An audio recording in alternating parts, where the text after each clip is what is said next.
শুভ সকাল বন্ধুরা, কেমন আছো তোমরা সবাই? আশা করি তোমরা সবাই বেশ ভালো আছো আর আমিও কিন্তু বেশ সুস্থ আছি। আমার চ্যানেলে নতুন আরো একটা ভিডিওতে তোমাদের সকলকে জানাচ্ছি অনেক অনেক স্বাগত আর ভালোবাসা।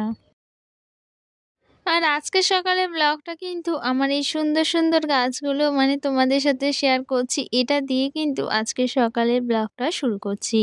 রোজ তো কাজকর্ম দিয়ে শুরু করি, আজকেও কিন্তু সেটা অবশ্যই শেয়ার করব। কারণ ওই যে সংসারের কাজগুলো তো করতেই হবে, আর সেটা তো ভিডিওতে তোমাদেরকে শেয়ার করি। যেহেতু আমি রোজ, সেহেতু আজকেও কিন্তু সেটাই করব।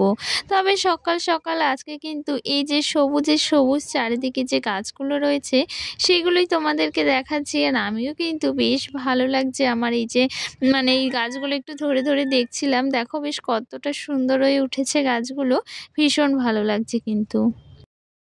আর এটা কিন্তু রাবার প্লান্ট গাছ। তো রাবার প্লান্ট গাছ কিন্তু আগে আমি একদমই চিনতাম না, এটাই আর কি নাম শুনেছি কিন্তু চিনতাম না কিন্তু। তো যাই হোক, এই যে আমার হাজবেন্ড নিয়ে এসেছিল এই গাছটা, নিয়ে এসে এই যে এরকম একটা টবে লাগিয়ে দিয়েছে। তো গাছটা কিন্তু ভীষণ সুন্দর হয়ে উঠেছে আর দেখতেও বেশ ভালো লাগছে। তো গাছটা যখন বড় হবে না, তখন কিন্তু দেখতে আরো বেশি ভালো লাগবে। তো এখানে অনেক রকমই গাছ রয়েছে। আর সবার ফার্স্টে যে অ্যালোভেরা গাছটা দেখালাম না, সেই গাছটা কিন্তু ওই যে আমি বাপের বাড়িতে গিয়েছিলাম। তো কিছুদিন আগে বলতে পুজোর সময় গিয়েছিলাম। তো তখন আর কি নিয়ে এসেছিলাম গাছটা, কারণ ওখানে না অ্যালোভেরা গাছ অনেক রয়েছে, প্রচুর পরিমাণে রয়েছে। তো সেক্ষেত্রে দুটো একটা নিয়ে এসেছিলাম ওখান থেকেই চারা গাছ তুলে। তো কি বলতো, ওই যে একটা কিন্তু মরে গেছে, ওটা কিন্তু একদমই বাঁচেনি, একদম ছোট মতো ছিল গাছটা। তো সে কারণে কিন্তু গাছটা মরে গিয়েছে। আর এইদিকে যে বড় গাছটা এনেছিলাম, তো সেই গাছটা কিন্তু খুব সুন্দর হয়ে উঠেছে আর একদম কিন্তু গাছটা বেঁচে গিয়েছে। তো দেখতেও বেশ ভালো লাগছে, জানো তো। আর কি বলতো, অ্যালোভেরা গাছ না আমার প্রচুর ভালো লাগে। অ্যালোভেরা গাছ আগাগোড়ায় কিন্তু আমি বাড়িতে রাখতাম। যখন আমার বিয়ে হয়নি, তো তখন কিন্তু আমি সে নিজের বাড়িতেও অ্যালোভেরা গাছ প্রচুর পরিমাণে লাগাতাম আর দেখতেও বেশ ভালো লাগতো। আর তোমরা তো সকলেই জানো যে অ্যালোভেরা পাতা ঠিক কতটা উপকারী, স্কিনের জন্য হোক বা চুলের জন্য, সবকিছুর জন্যই কিন্তু অ্যালোভেরা পাতাটা ভীষণ পরিমাণে উপকারী। বা অনেকেই কিন্তু এই যে অ্যালোভেরা গাছের পাতার যে জেলটা আর কি, সেটা কিন্তু ইউজ করে। তো আমিও কিন্তু মাঝের মধ্যে এই পাতার জেলটা ইউজ করি, কারণ আমার না স্কিন টোন একেবারে কিন্তু ভালো না। স্কিনটা কি ভীষণ সেনসিটিভ বলতে গেলে। আর ভীষণ পরিমাণে ব্রণ হয় বা আরো অনেক কিছু পিম্পল এগুলো আর কি মুখে বার হয়। তো সেক্ষেত্রে না অ্যালোভেরা জেলটা আমার মুখে ভীষণ পরিমাণে স্যুট করে। আর বলতে গেলে মুখের অনেকটাই কিন্তু উপকার পাই। তো সেক্ষেত্রে মাঝের মধ্যে এই জেলটা কিন্তু আমি ইউজ করি। তো যাই হোক, তোমাদের সাথে তো গাছ নিয়ে অনেক গল্প করে ফেললাম। আর এইদিকে দেখো, তোমাদের সাথে কথা বলতে বলতে রান্নাঘরটাও কিন্তু একদম গোছানো হয়ে গিয়েছে। আর আজকে কিন্তু বুধবার, আর এখনো কিন্তু সকালবেলা এই যে ঘড়ির কাঁটাতে বেজে গিয়েছে প্রায় 8:30 কি 9টা মতো। তো শীতের বেলা বুঝতেই পারছো, সকালবেলা উঠতে উঠতে উঠি তো অনেক সকালেই, একদম 6টার দিকে উঠে যাই। তো সেক্ষেত্রে এই যে সকালবেলা এই বাসি কাজকর্ম সেরে তারপর এই যে কিছু ভিডিও এডিটেরও কাজ থাকে। যেহেতু আমি সকালবেলায় তো ভিডিওটা পোস্ট করি প্রত্যেকদিন, সেটা তো তোমরা দেখতেই পাও। তো সেক্ষেত্রে ভিডিওর কাজ থাকে বা আরো অনেক কাজ তো থাকেই। তো সেগুলো করতে করতে না একদম 9টা কি 9:30 বেজে যায়। তো বেশ বেলা হয়ে যায়, কারণ ওই যে শীতকালের বেলা তো বুঝতেই পারছো কতটা পরিমাণে ছোট হয়ে গিয়েছে, আরো কিন্তু ছোট হয়ে যাবে। তো যাই হোক, দেখো এদিকে রান্নাঘরটা তো আমার গোছানো হয়ে গিয়েছে। সাথে কিন্তু ফ্রিজটাও বেশ ভালোভাবে মুছে নিয়েছি। ফ্রিজের গায়ে না একটু নোংরা পড়েছিল, তো সেই নোংরাগুলো একদম ঘষে ঘষে তুলে নিয়েছি, তাহলে কিন্তু বেশ চকচক করবে। তো রান্নাঘরে থাকে তো ওই যে তেল ছিটে পড়ে, তো সেক্ষেত্রে না এই যে আসবাবপত্রগুলো যদি একটু মুছে না নিই, তাহলে দেখতে কিন্তু একদমই ভালো লাগে না।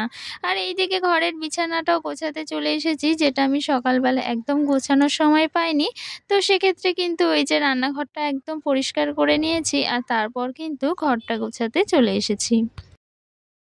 আর সকালবেলা যদি এই যে গোছানো গাছানো বা ঘর-টরগুলো পরিপাটি করে গুছিয়ে রাখি সারাদিন না একদম কোনো এই যে গোছানোর কাজটা আর থাকে না। তারপর এই যে রান্না-বান্না রয়েছে, তারপরে স্নান করব, তারপর হচ্ছে ভগবানের পুজো দেব, সেইগুলো তো রয়েইছে, সেইসব কাজকর্ম তো প্রতিদিন থাকেই। তবে সকালবেলা যদি এই যে বিছানাটা গুছিয়ে রাখি, সাথে ঘরটাও যদি হালকাভাবে গুছিয়ে রাখি, রান্নাঘরটা পরিপাটি করে রাখি, তাহলে কিন্তু বেশ ভালো লাগে। তো যাই হোক, রান্নাঘরটা তো গোছানো হয়ে গেছে আর ঘরটাও কিন্তু আমি গুছিয়ে নিয়েছি। আর সাথে এই যে বিছানাটাও কিন্তু টান করে একদম বেডশিটটা কিন্তু সুন্দর করে গুছিয়ে নিলাম আর সাথে কিন্তু একদম বেডশিটটা ঝেড়ে নিচ্ছি। বিছানার বেডশিট যদি এরকম টান করে পাতা থাকে না, তাহলে দেখতেও কিন্তু ভীষণ ভালো লাগে। ঘরের কিন্তু সবথেকে বেশি সুন্দর লাগে এই বিছানাটা। তো সেক্ষেত্রে বিছানাটা যদি গোছানো থাকে তাহলে ঘরটা আরো বেশি গোছানো লাগে। আর যদি বিছানাটা অগোছালো লাগে না বা অগোছালো থাকে তাহলে কিন্তু ঘরটা তুমি যতই গুছিয়ে রাখো না কেন দেখতে একদম ভালো লাগবে না। তো এইদিকে মাছ নিয়েও চলে এসেছি আর মাছ দাদা তো সকাল ৮টার মধ্যেই চলে আসে। তো সেক্ষেত্রে এই যে আজকে তেলাপিয়া মাছ এনেছি আর তেলাপিয়া মাছটা দেখেছো কতটা বড় ছিল যে একটা মাছের কিন্তু এতগুলো পিস বেরিয়েছে। তো যাই হোক, মাছটা আমি ধুয়ে নেব, সাথে স্নানটাও সেরে নেব। আর আজকে ভাবলাম তোমাদের সাথে এই যে একটু শেয়ার করছি, এটা আর কি ইচ্ছে হলো তাই আর কি শেয়ার করছি। এই যে আমি এখন শ্যাম্পু করব আজকে ভাবছি, তো সেক্ষেত্রে কিন্তু দোকান থেকে শ্যাম্পুটাও কিনে এনেছি। আর তোমরা কে বলো তো এই যে আমার মতো এরকম ৳১ ৳২ দিয়ে এরকম শ্যাম্পুর পাতা কিনে এনে মাখো? আমি কিন্তু সেরকমভাবে কোনোদিনই এই যে শ্যাম্পুর বোতল যে হয় বড় বোতলগুলো, সেগুলো কিন্তু কখনো কিনিনি বা কখনোই কিনে আর কি মাখিনি এরকম বড় শ্যাম্পুর বোতলগুলো। আমি কিন্তু যখন শ্যাম্পু করি চুলে তখন কিন্তু এই যে আমাদের পাড়ায় দোকান আছে, সেখান থেকে কিন্তু এরকম শ্যাম্পুর পাতা কিনে নিয়ে আসি। আর আমি এই যে কেশ কিং শ্যাম্পুটা ইউজ করি বেশ অনেকদিন ধরেই, বলতে গেলে অনেক মাস ধরে কিন্তু আমি এই যে কেশ কিং শ্যাম্পুটা ইউজ করি। তো কেশ কিং শ্যাম্পুটা না আমার পার্সোনালি ভীষণ পরিমাণে ভালো লাগে। তো সে কারণেই আমি এই শ্যাম্পুটা ইউজ করি আর সাথে কিন্তু শ্যাম্পু করার পর হালকা করে একটু তেল দিয়ে দিলাম। এই তেলটা আমার মনে হয় যেন কন্ডিশনারের কাজ করে। তো সে কারণেই আমি এই যে হালকা করে একটু তেল দিলাম, ব্যাস এইটুকুই। চলো, স্নান তো সেরে নিয়েছি, বাকি কাজকর্মগুলো করে নেব। তো আগের ভিডিওতে সহেলী নামে দিদিভাই কমেন্ট করেছে যে খুব সুন্দর হয়েছে ভিডিওটি। তো তোমাকে অসংখ্য ধন্যবাদ এত সুন্দর কমেন্ট করার জন্য। আর আমার সাথে ভিডিওটাও দেখার জন্য তোমাদেরকে অনেক ধন্যবাদ। তো যাই হোক, এই যে সমস্ত কাজকর্ম সেরে কিন্তু মাছটাও ধুতে চলে এসেছি। এখন কিন্তু সুন্দর করে মাছটা ধুয়ে নেব। তারপর রান্নাবান্নাগুলো করব, সেটা তোমাদের সাথে শেয়ার করব না। চলো, আজকের ভিডিওটা তো এখানেই শেষ করে দিচ্ছি। আর এই যে মাছটাও সুন্দর করে ধুয়ে নেব, রান্নাবান্নাগুলো সেরে নেব। তবে সেটা তোমাদেরকে দেখাবো না। সংসারে কাজকর্ম যা করেছি সকালবেলা সবটাই তোমাদের সাথে শেয়ার করেছি। আর কি জানো তো, সংসার এমন একটা মায়ার জিনিস যেই জায়গাটাকে যত বেশি পরিপাটি করে গুছিয়ে রাখবা বা সংসারটাকে যত বেশি পরিপাটি করে রাখা যায় না, ততটাই কিন্তু সংসারের প্রতি একটা টান আসে বা সংসারের প্রতি একটা ভালোবাসা সৃষ্টি হয়। আর এটা নিয়ে কিন্তু আমরা প্রত্যেকটা গৃহবধূরাই কিন্তু সংসারের মাঝে আটকে থাকি। তো যাই হোক, চলো আজকের ভিডিওটা এখানেই শেষ করে দিচ্ছি। সকলে ভালো থেকো, সকলকে টাটা।